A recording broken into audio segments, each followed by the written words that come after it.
Block स्तर से जो कमेटी बनकर जो प्रधान जी के नेतृत्व में यहाँ आए हैं, उनका कलश देव की इस पावन धरा पर आप सभी का हार्दिक स्वागत हो रहा है। बाबा कर्नल करोड़ी सिंह बैंसला के सपनों का समाज बनाने के लिए प्रयासरत वे कोर कमेटी के हमारे साथी, जिन्होंने 23 तहसीलों में घूम कर जन जागरण किया है, उनका समाज आभारी है। उनके साथ मैं भी 15-20 तहसीलों में गया था। ये 15 नहीं 30 के आसपास सुझाव थे, उनमें से काटे गए। ये सुझाव भातवाड़ा बहुत जगह हर तहसील उन्होंने मना किया, नहीं तो पहले भी इसमें शामिल कर लिया जाता, लेकिन मजबूरी थी कि भाई उसमें दिक्कत आ सकेगी, इसलिए सब तहसीलों में काटा गया, तो मान लिया गया।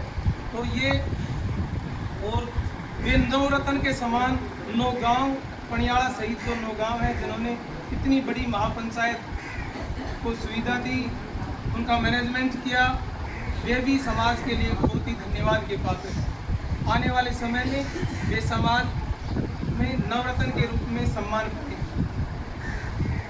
आज हमारे 500 गाँव के लोग जो एकत्रित हुए हैं, हम सभी लोग इन 11 बिंदुओं का स्वागत करते हैं, उनको स्वीकार करते हैं।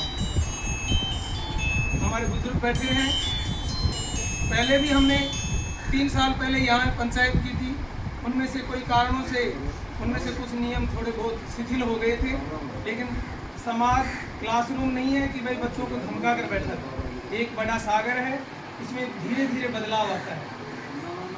सबसे पहले समाज सुधारक भगवान श्री कृष्ण हुए थे, उन्होंने कुरीतियों पर प्रहार करना शुरू किया था।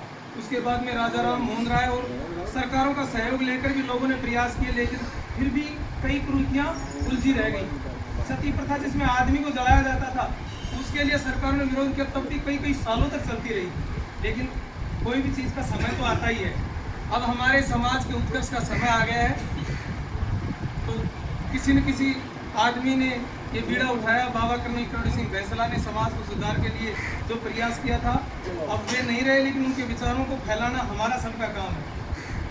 हम 11 कुरीतियों के बंद करने को हम स्वीकार करते ही हैं, उसके साथ में जो पैसा बचेगा हमारा, उन्हें हमें शिक्षा पर लगाना चाहिए।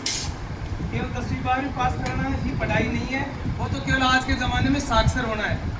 अन्य समाज जो शिक्षित समाज है, उनमें पहले से ही प्लान कर लेते हैं। जो होशियार बच्चे हैं, वो तो चाहे पहाड़ों में रहने वाला हो, वो अपनी जगह अपने आप बना लेगा। लेकिन जो मीडियम बच्चे हैं, उनके लिए पहले प्लान कर लेते हैं कि हम उनके लिए ये कोर्स करवाएंगे, 12वीं के बाद में 10 लाख रुपये उसके लिए रखते हैं। हम मृत्यु भोज के लिए रखते थे, तो हमारा बच्चा तो उन 10 लाख को उतारने में मजदूरी करता था, और वो उस कोर्स को करके उस मजदूरी से बाहर निकल कर कहीं ना कहीं, चाहे सरकारी नहीं तो प्राइवेट सेक्टर में अपनी जगह बना लेते हैं। अब हम भी उस दिशा में बढ़ रहे हैं।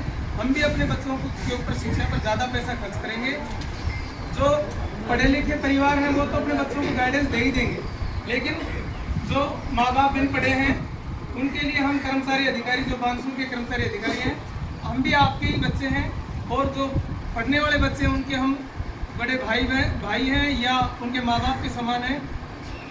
24 घंटे और 7 दिन कभी भी वो हमारे को याद करे, हम उसकी सेवा में हाजिर रहेंगे, उसको गाइडेंस भी देंगे, सलाह देंगे उसको क्या करना चाहिए, और यदि मदद की जरूरत पड़ी तो आर्थिक मदद भी करेंगे।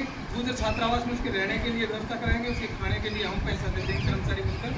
और बच्चा चाहिए पढ़ने वाला। आप सभी लोग ये कुरीतियों को बंद करके अपने बच्चों की पढ़ाई में पैसा लगाएं। इसी के साथ मैं अपनी वाणी को विराम देता हूँ। जय हिंद, जय भारत।